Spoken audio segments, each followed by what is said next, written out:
हमारे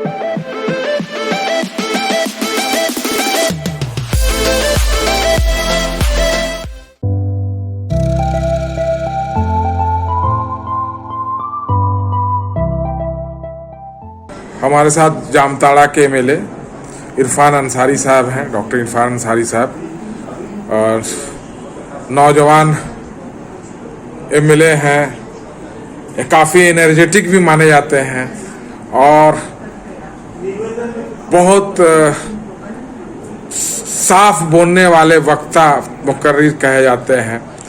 सर से मैं जानना चाहता हूं कि जो झारखंड में गठबंधन की सरकार है, कैसा चल रहा है काम काज इसका? क्या आप इस सरकार के कामकाज से आप मुतमईन हैं? किस तरह का विज़न होना चाहिए, किस तरह का प्लानिंग होना चाहिए, समाज के हर तबका खुश रहे? नहीं, देखिए, सरकार के गठन होने के बाद हम लोग लगभग 15 महीना कोविड में हम लोगों ने लोगों की जान बचाने का काम किया, हमारी सरकार ने। और हमारे जो मुख्यमंत्री जी हैं आदरणीय हेमंत सोरेन जी, वो खुद सड़क पर निकल गए और लोगों की जान बचाई। यहाँ तक कि हम लोगों ने झारखंड के लोगों की जान बचाने के साथ साथ दूसरे राज्यों के लोगों की भी जान बचाया। आपने देखा होगा ऑक्सीजन हमारा बोकारो से, हमारा HEC से, हमारा जमशेदपुर से कई टैंकर हम लोगों ने बाहर भेजने का काम किया। जो हमारे मुख्यमंत्री जी ने, जब लोगों को ऑक्सीजन चाहिए थी, तो हम लोगों ने ऑक्सीजन देकर लोगों की जान बचाने का काम किया। और अब कई ऐसे काम सरकार कर रही है। आपने देखा होगा अभी सरना धर्म कोड, जो कमिटमेंट था हम लोगों का, वो हम लोगों ने पूरा किया। किसानों का जो कर्जा था हम लोगों ने माफ़ करने का काम किया, जो हमारे मैनिफेस्टो में था। तो अभी समय है और हम लोग अच्छा काम करेंगे, लेकिन हमारा काम जनता को दिख रहा है, आम जनता को दिख रहा है, गरीब जनता को दिख रहा है, लेकिन भाजपा को नहीं दिख रहा है। इसमें हमारी गलती नहीं है। भाजपा का जो एजेंडा है आप जान रहे हैं, केवल नफरत फैलाना, भाई भाई में लड़ाना और अत्याचार जुल्म करना, ये हमारी सरकार में नहीं है।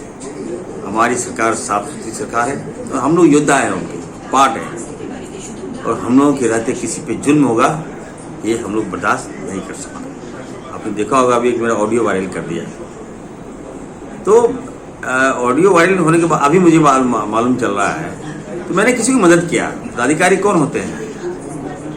वो हमारे लिए है। हमारी सरकार बनती है, जिनकी भी सरकार बनेगी उनका वो काम करेंगे। तो आज हमारी सरकार है, तो भाजपा के लोगों के कहने पर किसी पे जुल्म कीजिएगा तो ये उसे इरफान सरी बर्दाश्त नहीं करेगा। उसी के तहत मैंने किसी को फटकार लगाई थी, किसी पदाधिकारी को, जो वायरल कर दिया गया। तो मुझे उससे कोई फर्क नहीं पड़ता, मैं लगातार काम कर रहा हूँ। कोई भी मुझे फ़ोन करेगा, कांग्रेस का एक वफादार सिपाही होने के नाते मैं कहना चाहता हूँ, चाहे धनबाद हो, चाहे हजारीबाग हो, चाहे बोकारो हो, चाहे वो रांची हो, चाहे जमशेदपुर हो, चाहे अन्य जिले से कहीं से भी कोई फोन करेगा तो इरफान अंसारी वहाँ आगे आएगा और लोगों को जान बचाएगा, मदद भी करेगा। आप कांग्रेस के कार्यकारी अध्यक्ष भी रह चुके हैं।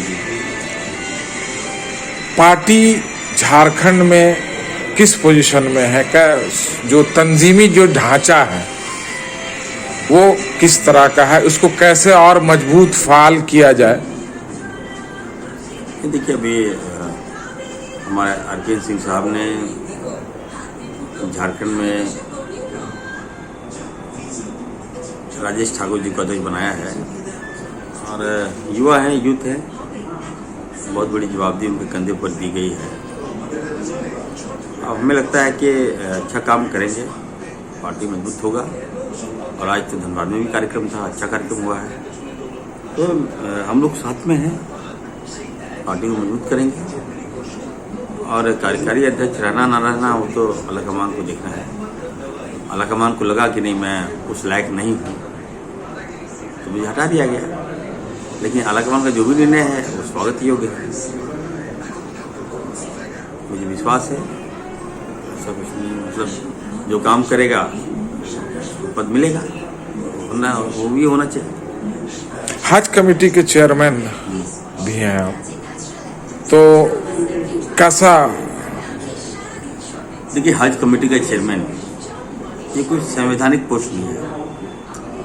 ये जो अक़लियत है, जो हज कर जब जाते हैं तो उसमें जो कैसे गाइडलाइन करना है, कैसे हज भेजना है, मक्का भेजना है, तो एक प्रक्रिया है जिसको हम लोग उसके तहत एक चेयरमैन होता है, वो गाइड करता है। तो जवाबदी जब मिली है तब से एक बार भी लोग को हम लोगों ने हज नहीं भेजा, क्योंकि सऊदी अरबिया की जो गवर्नमेंट है उसने बैन लगा के रखा है। तो अब होगा चालू, तो उसके बाद हम जितना ज़्यादा से ज़्यादा राहत अपने हाजी भाइयों को दे सके मैं दूंगा। इंतज़ाम को लेकर के बिल्कुल मैं मुस्तैदी से लगा हुआ हूँ, और थोड़ा समय आने दीजिए। अभी हमारा एक सपना भी है कि हम हज हाउस में कोचिंग सेंटर अपने गरीब बच्चों को हम वहाँ पर हम चाहते भी हैं कि हमारे जो अल्पसंख्यक बच्चे हैं, दिमाग की कमी नहीं दी है अल्लाह ताला ने, केवल आवश्यकता है कि उस सही दिशा में उनको ट्रैक पकड़ा दें।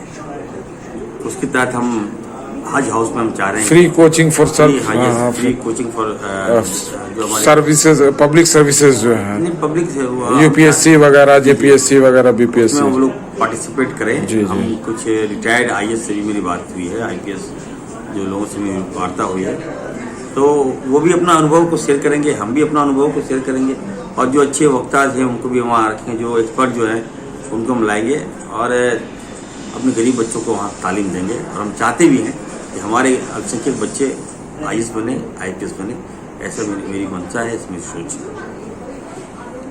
एक चीज और था, वो माइनटी इंस्टीट्यूशंस जैसे वक्फ बोर्ड हो गया, हज ये आपको माइनटी फाइनेंशियल कॉरपोरेशन हो गया, और इस तरह के जो इंस्टीट्यूशंस हैं जो माइनॉरिटी से रिलेटेड है, जो माइनॉरिटी कॉज को देखते हैं, उस तरह के इंस्टीट्यूशन की भी मांग उठ रही है कि उसको फिर से बनाया जाए, उसको फिर से कायम किया जाए।